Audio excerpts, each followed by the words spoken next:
Assalamualaikum abia, Waalaikumsalam. Long non temayang abia, menteri tak putang peng kurang, peng tanyo halu abia, tapi ada ibayun tu kang peng harum.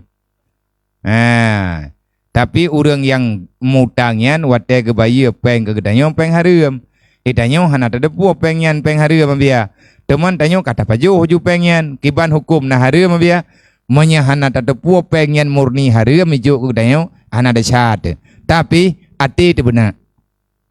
Haram hana, tapi ngan ibadat memasalah.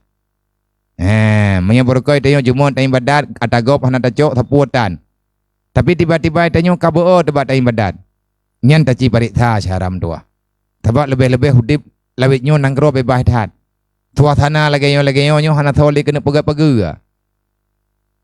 Tanyo tajuk peng halu, watai bayi peng haram, butoi haram. Tapi tanyo hana ada pu peng haram. Nada syah ke nada syah. Nyan sama ke kejadian orang itambai thia bui pegah thia kameng. Di dang tu dayo mengathap dapat ju. Dapat pegah le dayo kameng muda.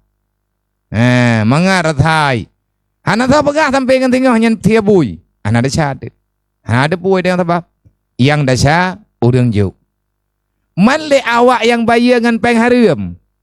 Kai ju peng haram ke dayo bayar utang. Naglah jingan Allah, galam gelah jingan gedayo. Galam gelah ya. Pakat peng haram hansah miliki.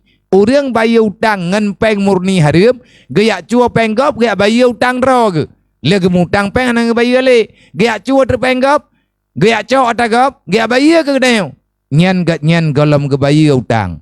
Ata gedanyo galam ke bayar, ata ke cua je peh ke pulang mathat. Anak gelah ya. Nyan tamah masalah.